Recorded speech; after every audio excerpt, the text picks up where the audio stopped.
Olá pessoal, bom dia, boa tarde, boa noite. Hoje vamos falar de marcadores moleculares com aplicação em diversidade genética. Tá? Então, primeiro vamos definir o que seria biodiversidade. Então, é a variedade e variabilidade dos organismos biológicos, incluindo não somente a diversidade de espécies, né, com suas próprias histórias evolutivas, mas também a variabilidade genética dentro e entre populações, né, e a distribuição dessas espécies nos seus hábitats locais, ecossistemas, paisagens, continentes, oceanos, etc. Tá? Na verdade, pessoal, é muito mais comum quando a gente vai fazer um estudo de diversidade, a gente fazer um estudo de diversidade não entre espécies, né? A gente sabe que as diferenças entre espécies são geralmente muito grandes, tá? Tem estudos que faz a avaliação de diversidade entre espécies, mas geralmente a gente está pensando em variabilidade entre e dentro de populações. Geralmente essas populações são de indivíduos da mesma espécie, né?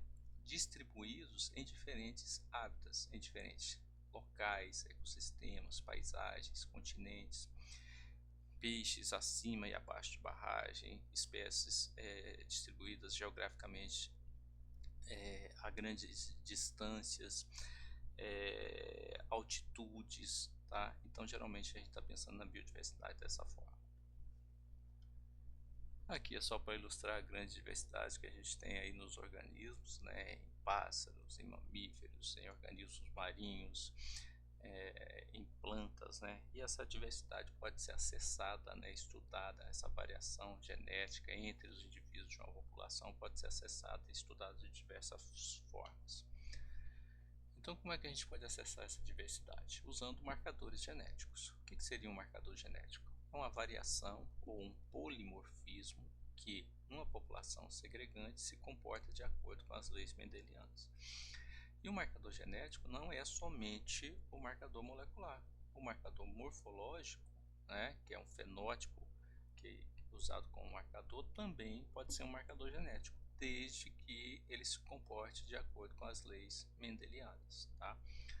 Então, entre os marcadores genéticos, a gente pode ter os marcadores morfológicos, que são características governadas por um ou poucos genes. Geralmente, esse marcador morfológico são características monogênicas ou oligogênicas, né, e que apresentam classes fenotípicas discretas, ou seja, poucas classes fenotípicas, e que eu possa fazer uma associação desse fenótipo com uma outra característica de interesse.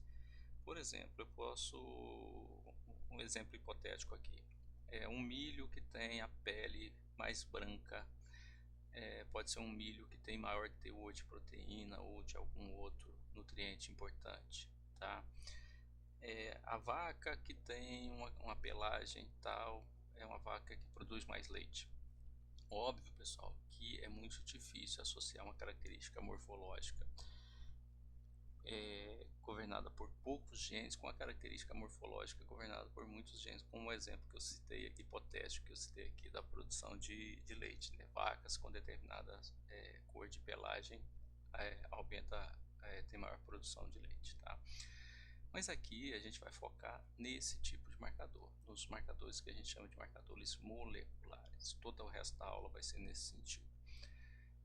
E a gente tem os marcadores isoenzimáticos, que são os proteicos, e tem os marcadores com base nas sequências de DNA. Esse aqui apresenta uma série de vantagens, né? Ele é mais polimórfico do que os marcadores proteicos, né? Se a gente for falar em termos de polimorfismo, aqui tem menos polimorfismo nos morfológicos, depois esse, e aqui apresenta uma grande variação, né? Um grande polimorfismo para a gente fazer esses estudos de diversidade. Lógico que as sequências de DNA, os marcadores em nível de DNA, eles não são usados somente para estudos de diversidade. Cada vez mais a gente tem outros tipos de estudos, como diagnósticos, como estudos de associação, né, como para a saúde humana, para o melhoramento genético de plantas e animais. A gente vai focar aqui mais no estudo da diversidade. Então, como é que a gente acessa essa diversidade, né? Se a gente quer ver diferença, né, a gente tem que buscar medidas que mostrem diferenças, né? São medidas de dissimilaridade ou medidas de distância, tá?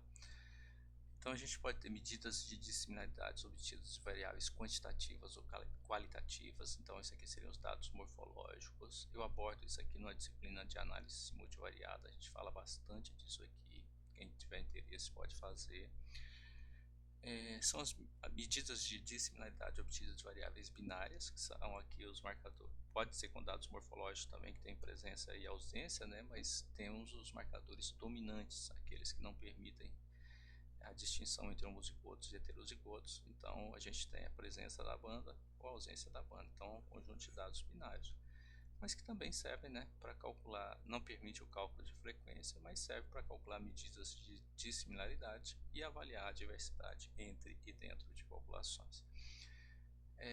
E nós temos as distâncias genéticas. Os marcadores codominantes, aqueles que permitem que a gente diferencie os homozigotos dos os genótipos homozigotos dos heterozigotos e permitem o cálculo das frequências alélicas. E essas frequências alélicas vão servir como subsídio, então, para a gente calcular essas distâncias genéticas e, com isso, fazer os nossos estudos de diversidade. Então, dessa forma, se a gente está falando em termos de marcador molecular, nós estamos falando desses dois aqui, é o que a gente vai abordar ao longo da videoaula. Tá? Primeiro, então, daqui em diante é só marcador molecular, tá bom? Então, o que seria um marcador molecular?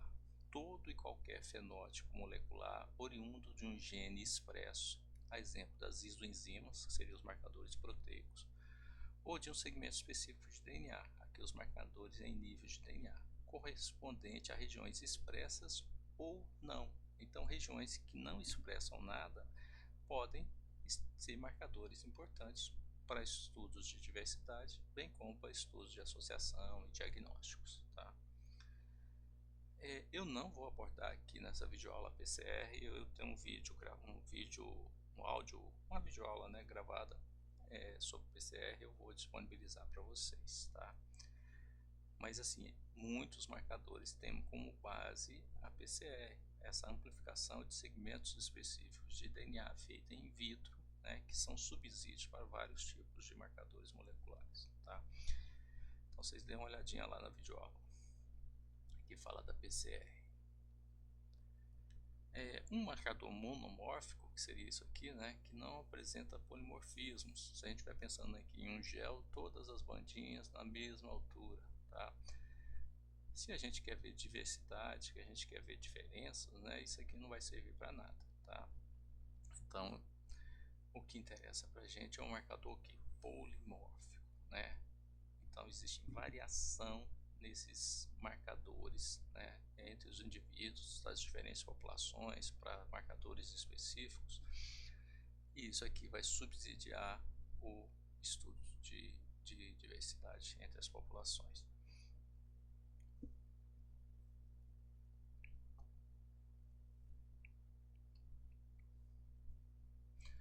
Aqui também, pessoal, como é uma videoaula inicial, é importante a gente definir o que seria um marcador dominante e um marcador codominante. O RAPD, por exemplo, é um marcador codominante que foi muito utilizado para estudos de diversidade, principalmente em populações que não se tinha nenhuma informação ainda sobre a parte de diversidade genética via marcadores. Só que ele tem um problema. O indivíduo homozigoto, vamos pensar aqui que esse aqui seja o homozigoto dominante, né? Ele tem a banda nessa altura aqui, tá? E o heterozigoto, também. Então a gente não consegue distinguir o homozigoto do heterozigoto, tá? Isso na planilha de dados, isso tudo vai com o número 1, a presença da banda, tá? Já esse outro marcador aqui, ó, esse outro genótipo, ele não tem a banda, então ele vai com 0.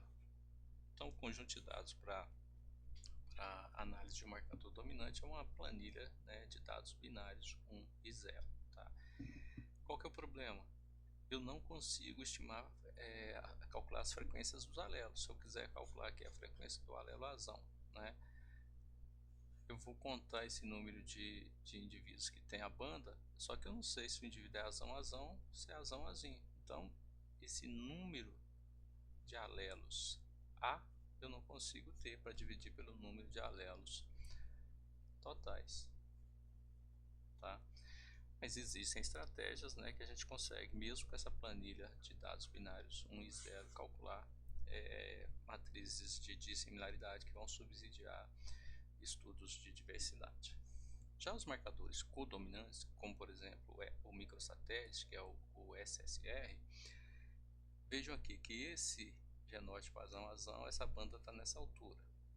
Esse azinho está nessa altura. E o heterozigoto apresenta as duas bandas nas duas alturas correspondentes. Então agora eu consigo calcular as frequências alélicas, né? Eu consigo calcular a frequência genotípica, seria o número de indivíduos que tem esse genótipo dividido pelo total.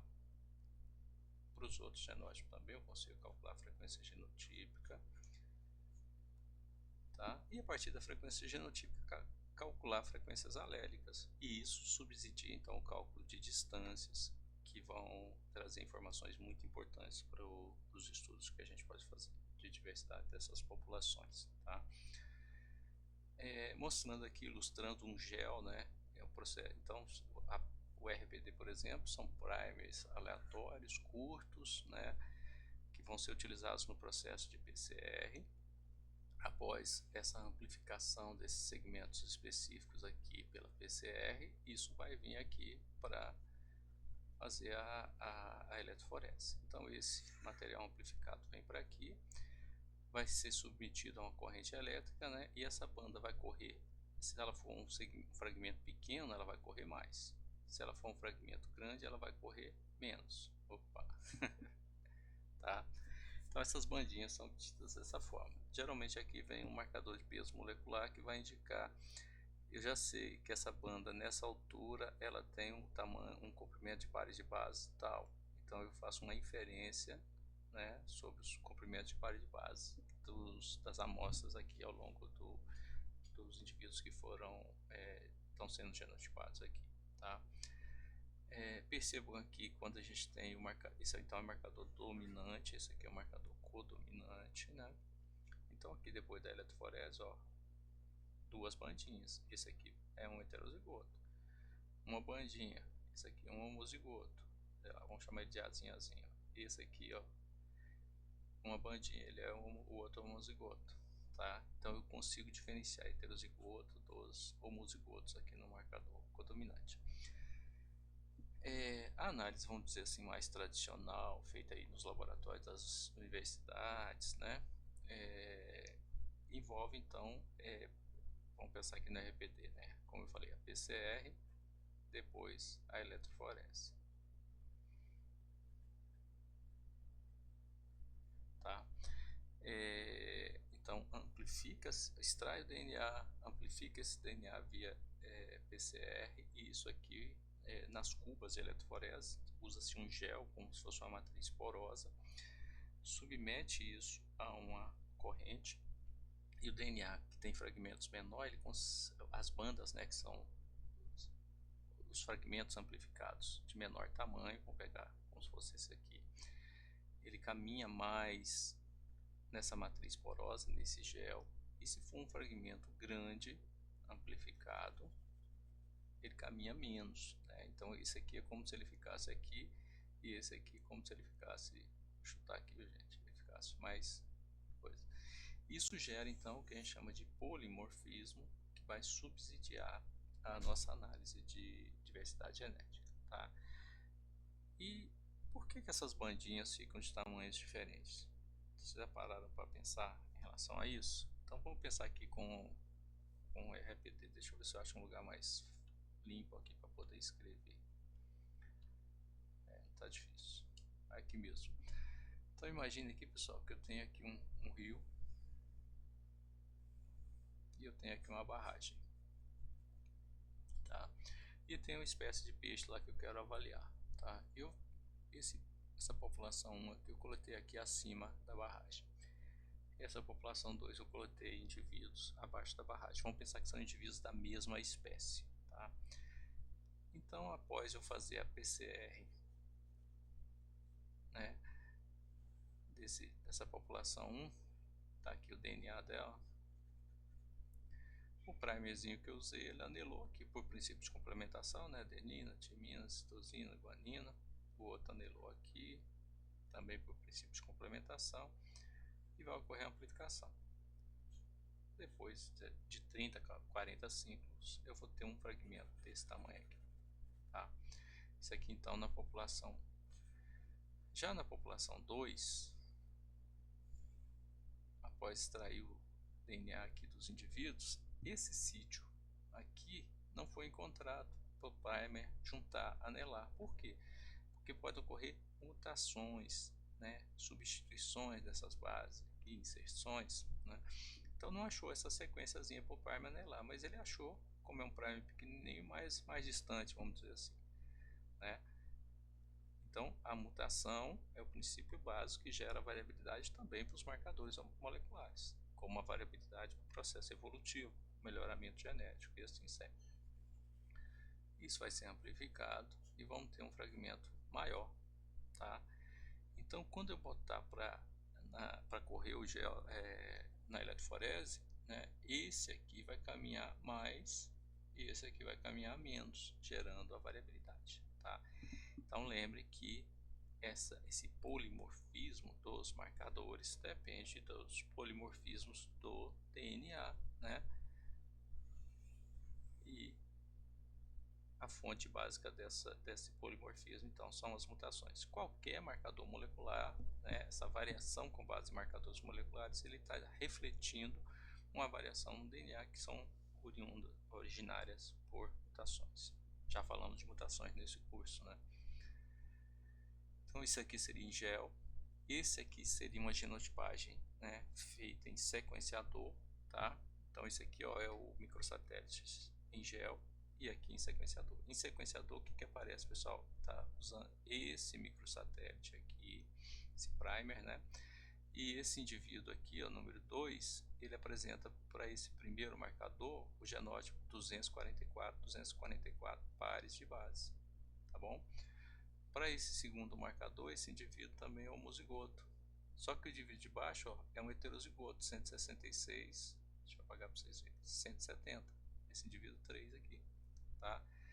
Então, hoje já se faz a genotipagem de sequenciador que consegue perceber diferenças de poucos pares de base, o que fica difícil às vezes aqui no gel de ser percebido. Então, é lógico, se puder fazer a genotipagem para marcadores como, por exemplo, microsatélite em sequenciador é melhor do que fazer em gel.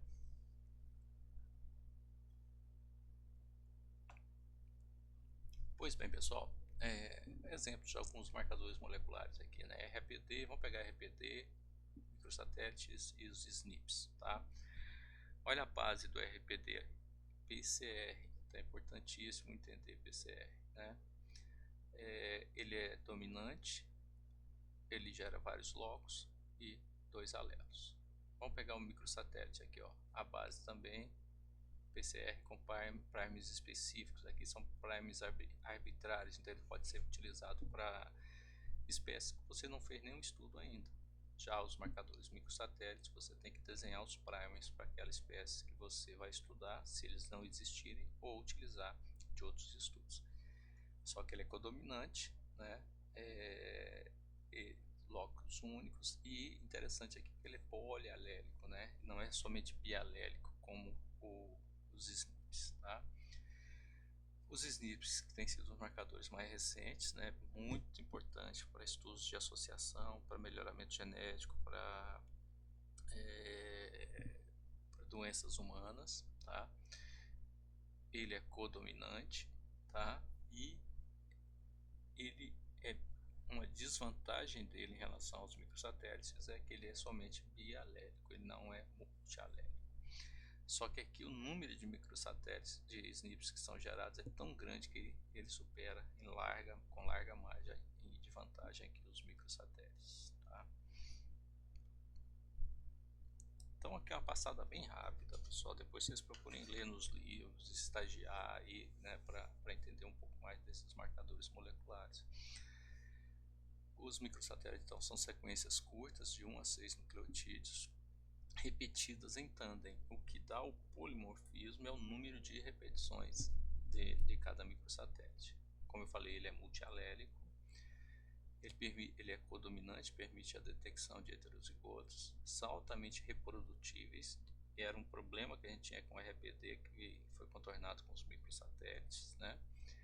Essa reprodutibilidade, né? Se eu refazer o experimento com os mesmos indivíduos, os mesmos primers, o RPD não se reproduz, os resultados não se reproduzem tão grandemente, né, quanto com microsatélites. A desvantagem dele é ser mais caro, né, porque um elevado custo, porque tem essa necessidade de desenvolvimento de primers específicos, tá?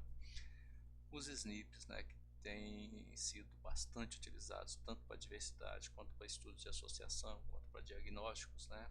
Ele é uma mutação de ponto, né? Então imagine que aqui eu tenho C e G e esse C mudou para um T, e obviamente agora esse T vai estar pareado com A, né? Então a gente pode perceber essa mudança aqui de um C para um T ou de um G para um A, né? Isso vai gerar um conjunto de dados, o número de marcadores é muito grande, né? 50 mil, 60 mil, 700 mil, 1 milhão e meio de marcadores, apesar deles serem bialéricos, né? E isso vai subsidiar as análises, seja de diversidade ou de associação. Então aqui, ó, resultante da alteração de uma única base, extremamente abundante no genoma, alta densidade, como eu falei, ele é codominante, porém é bialélico, e a gente tem muitos métodos, né, de avaliação da sua variação. Só para ilustrar aqui, ó, isso aqui é de 2004, mostrando os principais marcadores que estavam sendo utilizados. Vejam aqui que na década de 90, ó, esse rosinha aqui, ó, foi muito usado os marcadores proteicos. Depois aqui o FLP, né, os mini satélites, mas olha aqui o boom dos microsatélites aqui no início dos anos 2000 e foi aumentando, ó, esse azulzinho aqui que é um microsatélite, e os SNPs vem aumentando, tá? Aqui já é mais atualizado, vai até 2017, mostrando aqui, ó, aumento do uso dos microsatélites e dos SNPs em relação aos outros marcadores. Então, se vocês estão começando, se tem que estudar, estuda em microsatélites, estuda em tudo, né? Mas estuda em microsatélites e SNPs. Então, pessoal, seguindo aqui, ó, a gente pode calcular então matrizes de dissimilaridade, que é aquele que usa dados binários, ou distâncias que usam frequências aléricas. Já falei isso aqui com vocês.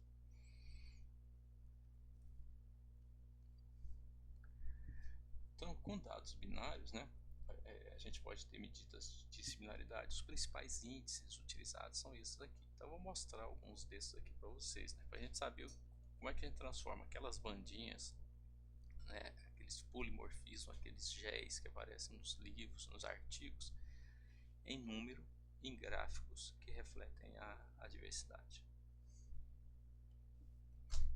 Então aqui a formulazinha do estimador do Jaccard, do Simple Matching, do DICE, né? O que ele utiliza então? Ele utiliza essas número de contagens A, B, C e D, tá? O A seria um número de contagens presença-presença. O B, presença-ausência, né? Ficou fora ali, mas seria um 0. O C seria ausência-presença, 0, 1.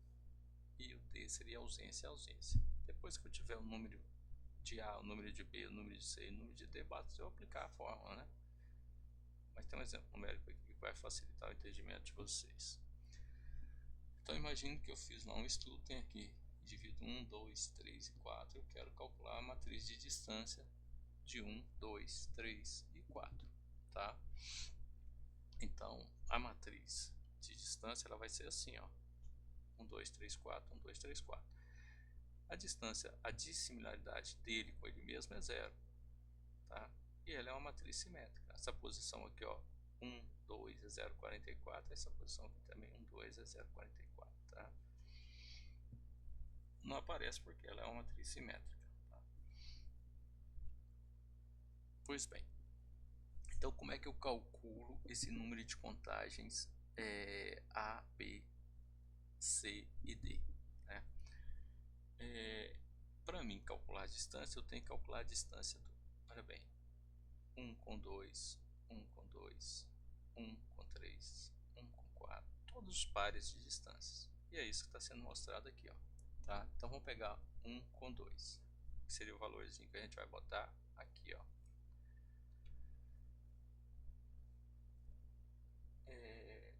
1 com 2, esquece aqui o 3 e 4.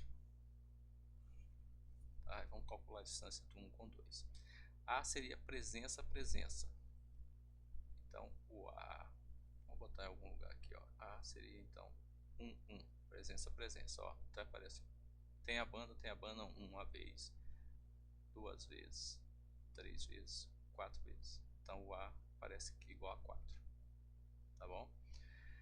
O B é presença, ausência, olha aqui, ó, presença, ausência aqui, ó. Presença, ausência aqui, presença, ausência aqui. Então 1, 2, 3 é o que aparece aqui, tá? O C seria ausência, presença. Então tem que pegar daqui para lá, ó, da direita para a esquerda, ausência aqui, presença. 1, ausência, presença. Peraí que eu acho que eu estou fazendo errado. Desculpa.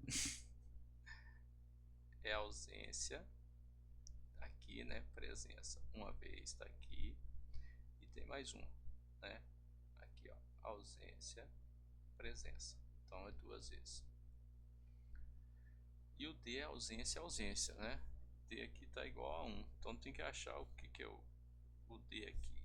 Então, deixa eu ver onde baixo. Esse D que é ausência, ausência. Ah, tá aqui, ó.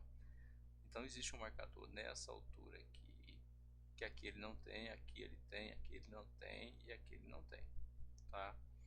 Então seria ausência, ausência, D igual a 1, tá? Então imagine aqui, eu quero calcular a distância do 1 com 2. Não é a formulazinha do Jacquard, é A sobre A mais B mais C, tá? Não, desculpa, aqui é o 5, Jacquard está aqui, tá?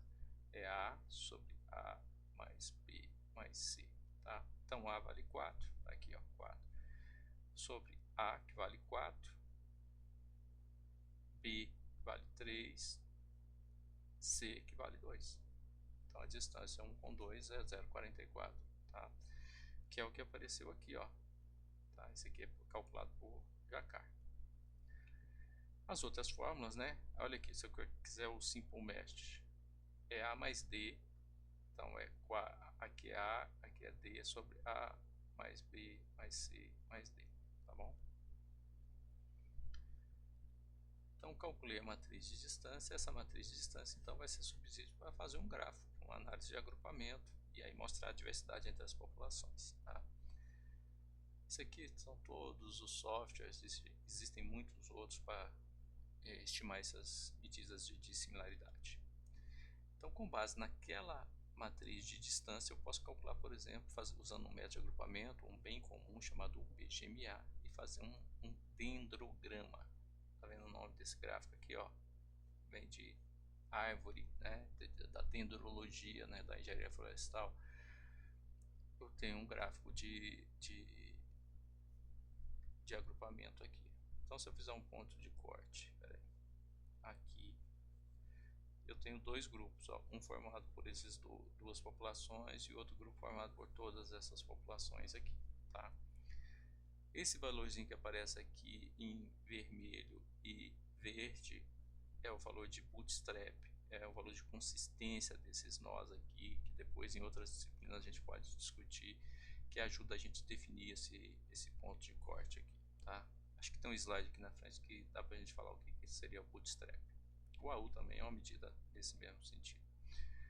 Outra medida importante de calcular quando a gente faz uma análise de agrupamento, né, é como se a gente tivesse assim, pessoal, aqui a gente tem um conjunto de dados nossos, né, coletados.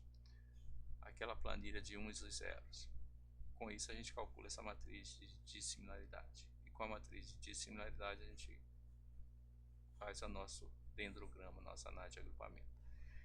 Essa correlação cofenética indica, se ela for alta, que a gente não está perdendo muita informação quando a gente vem esse conjunto de dados para o gráfico, tá? Então esse gráfico representa bem a diversidade que a gente tem nos nossos conjuntos de dados, tá? Lógico que antes disso aqui a gente vai ter um tecido que vamos coletar, que vamos extrair DNA, que vão fazer PCR e vão fazer RAPD, por exemplo, e depois gerar essa conjunto de dados de 1 e 0 até a gente chegar nisso aqui, tá? É um caminho bem árduo.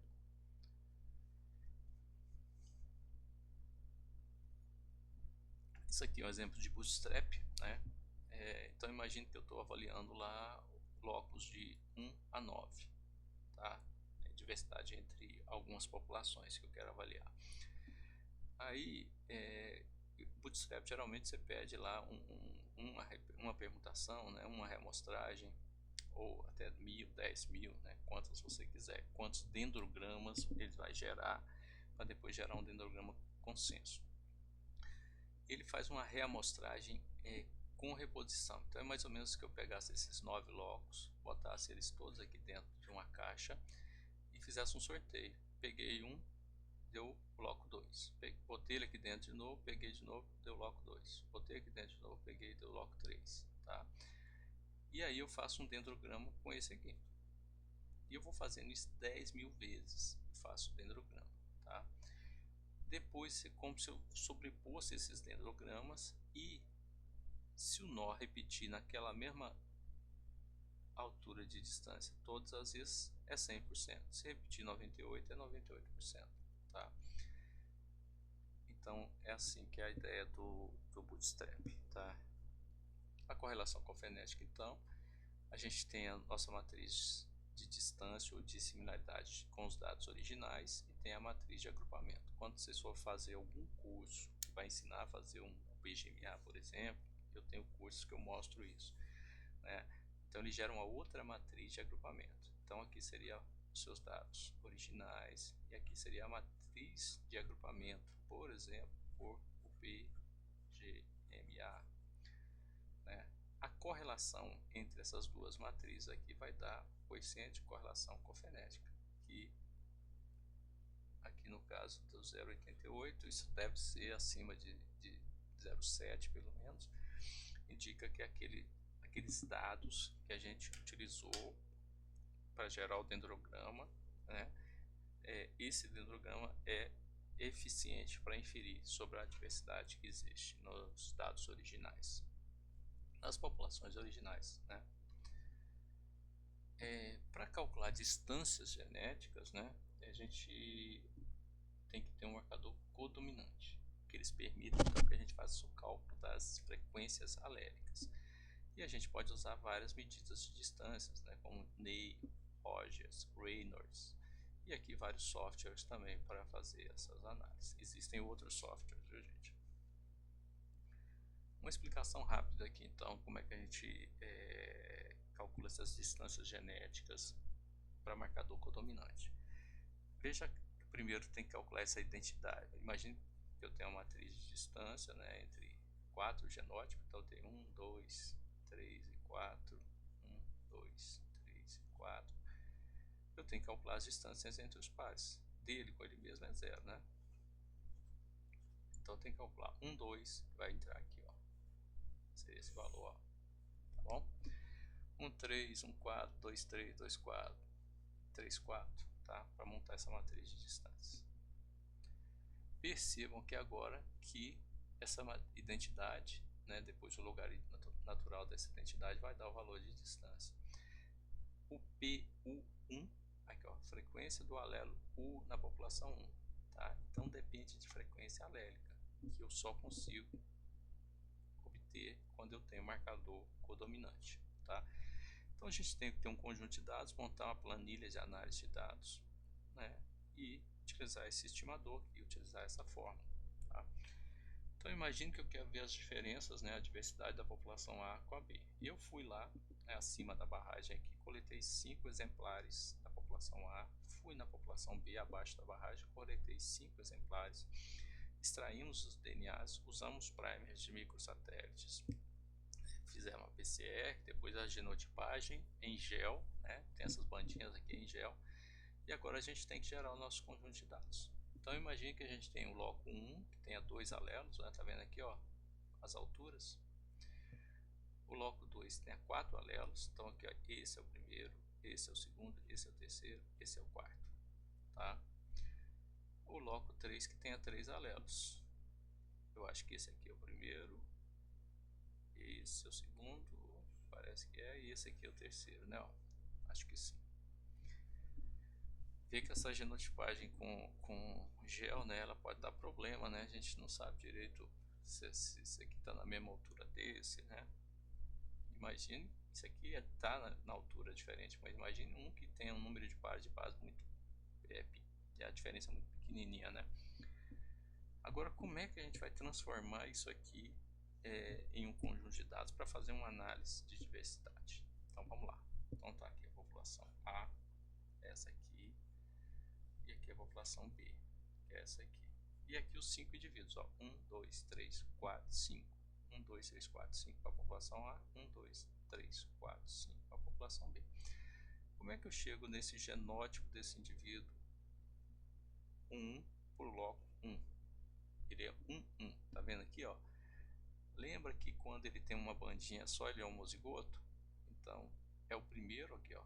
Não tem nada assim, então 1, 1. O segundo indivíduo, que é esse aqui, tem duas bandinhas. Então, ele é um heterozigoto. Ele é 1, 2.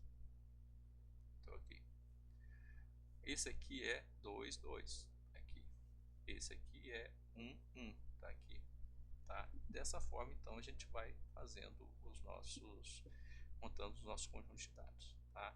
Perceba que esse loco 1 só tem 2 alelos, então é a combinação do 1 com 2. Esse loco 2 tem 4 alelos, então pode ter todas as combinações aí desses 4 alelos 2 a 2 em organismos diploides. Tá?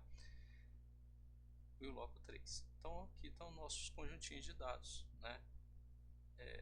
Indivíduo 1, 2, 3, 4, 5 da população A, o genótipo dele para o loco 1, 2 e 3, e para a população B, loco 1, 2 e 3. Com base então nesses genótipos, eu posso calcular a frequência dos alelos, tá? Então, ó, para o loco 1, população A, o alelo 1, a frequência dele é meio. Vamos ver se é isso mesmo? População A, loco 1, né? Então aqui, ó, eu tenho 1, 2, 3, 4, 5. 5 alelos 1. A frequência do alelo 1. 5. Dividido por quantos alelos totais? 2, 4, 6, 8, 10. Então a frequência dele, meio. É o que aparece aqui, ó. Meio. Da mesma forma, eu calculo a frequência dos outros alelos para a população A e B. Bloco 2 e bloco 3 também. E agora eu vou aplicar essa fórmula aqui. Tá? Lembrando que o P1 é a frequência do alelo U na população 1 e M é o número de locos. Então, aplicando essa fórmula, eu descobri que essa identidade vale 0,98 e que a distância 1 com 2 vale 0,019. E aí eu vou começar a montar a minha matriz de distâncias, né?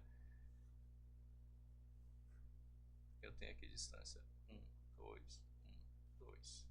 Esse valorzinho aqui é 0, aqui é 0, essa distância aqui vai ser 0,019. Óbvio que não vou fazer um estudo com duas populações, né? O número de populações vai ser grande, a dimensão dessa matriz vai ser muito maior e depois eu vou fazer outros métodos de agrupamento. Isso aqui vai subsidiar vários estudos, né? Vários outros resultados que refletem a diversidade das populações, tá? Mas aqui é só para ter uma ideia. Só para ilustrar, pessoal, os SNPs, né? Então, os SNPs, lembra que o número de marcadores é muito grande, né? Cobre de forma ampla o genoma, só que eles são bialéricos, tá? Então, o que a gente recebe quando a gente manda genotipar um material via SNPs, né? A gente coleta o material biológico, depois desse material biológico faz a extração do DNA, né? E depois faz essa genotipagem nos chips de SNPs. as espécies que vão ser genotipadas para SNPs tem que ter o genoma sequenciado, tá? Então espécies que não têm o genoma sequenciado, espécies silvestres muitas vezes não tem genoma sequenciado, não tem como usar SNPs. Existem outras estratégias, existe uma estratégia chamada GBS, Genotype by Sequence, né, que permite genotipar um rol menor de marcadores SNPs, populações que ainda não tiveram genoma sequenciado. Isso aqui, esses final reports é o que vem da empresa. Então, cada um desses aqui é um SNP, né? Então, imagine se eu tenho lá 700 mil, aqui, isso aqui vai até 700 mil linhas, tá bom? E vem um para cada animal. Vê que o ID, ó, a identificação do animal é tudo animal 1. Então, imagine que eu tivesse 1000 animais, eu vou receber 1000 arquivos de 700 mil linhas. Então, esses volumes de dados, né, são os big data, né, são grandes conjuntos de dados. E aqui estão os SNPs, ó. Para esse primeiro SNP, esse animal 1 ele é BB, o segundo ele é AA, o terceiro ele é BB, né? E isso a gente codifica, né? AA vai ser 0 alelos B, AB ou BA vai ser 1, que representa uma cópia do alelo B, e BB vai ser 2, que representa duas cópias do alelo B. Depois, então, a gente vai juntar esses final reports. Se fossem 1000 animais, seriam 1000 arquivos em um único arquivo. Então, aqui vai ter o animal 1 até o animal 1000, nesse exemplo que a gente está falando. Então, seriam 1000 linhas e 700 mil colunas. E aqui, ó, tudo 2, 1, 0 e o 5, se não me engano, por missing. São essas informações que vão subsidiar os estudos via SNPs. 2 seria BB, 1 seria AB e 0 seria AA. A partir disso aqui, pessoal, a gente pode calcular a frequência alélica e fazer estudos de diversidade, de parentesco genômico, de associação genômica para usar em seleção genômica, melhoramento genético, a predição de risco de score de doenças poligênicas, né? Isso aqui subsidia um grande número de estudos e tem muita coisa interessante aí sobre os marcadores. Alguns exemplos aqui, ó. Isso aqui é um estudo com SNPs, com galinhas, a tese de doutorado de um orientando, né? Esse aqui é a análise de componentes principais. Então temos aqui, ó, caneluda, vermelhinho, tá aqui, canela preta, azulzinho, tá aqui, e a peloco, tá aqui. São raças naturalizadas, nativas de galinhas, né, aqui do Brasil. Elas estão mais próximas. Vê que a COB, que é a comercial, ela é muito homogênea, está isolada, e a CBC é uma caipiron selecionado, né? Material comercial também está isolado. Então isso aqui já mostra um certo estruturação via os marcadores SNPs. Só para vocês terem ideia de algum resultado. Essa análise aqui também é bem interessante, né? Que mostra, a gente chama de análise de admixture, de mistura, né? Então tá aqui, ó, caneluda, canela preta e peloco, mostrando os graus de mistura, né? Os grupos genéticos ancestrais que compõem essa raça. Então, quanto mais colorido, mais misturado, quer dizer que tiveram misturas de ancestrais formando esse grupo genético caneludo aqui. E óbvio que se eu tenho aqui esse azul aparece aqui, ele aparece também em outras, quer dizer que eles compartilham ancestrais em comum. Veja que a comercial é muito homogênea, né? A CBC também tem esse. Então isso aqui reflete o histórico, né, dessas populações em termos de seleção, de melhoramento genético, tá? Isso aqui é só para vocês verem um exemplozinho de aplicação em estudos de diversidade com marcadores SNPs. A gente pode calcular as estatísticas F de Wright, né, que representa a endogamia total, o fit, a endogamia dentro da população, e esse aqui é muito utilizado para inferir sobre o fluxo gênico, que seria o FST, sobre estruturação. Com certeza a gente pode ter uns valores de FST mostrando indicando essa estruturação, essa diferenciação aqui, evidenciada por essa análise de componentes principais, bem comum nos estudos de diversidade. A análise de variância molecular MOVA, né, mostrando a diferença entre populações, dentro de populações também é bem comum, né? Distâncias genéticas, isso é um trabalhinho que a gente fez com peixes, tá? Então, pessoal, é basicamente isso. Eu agradeço a atenção.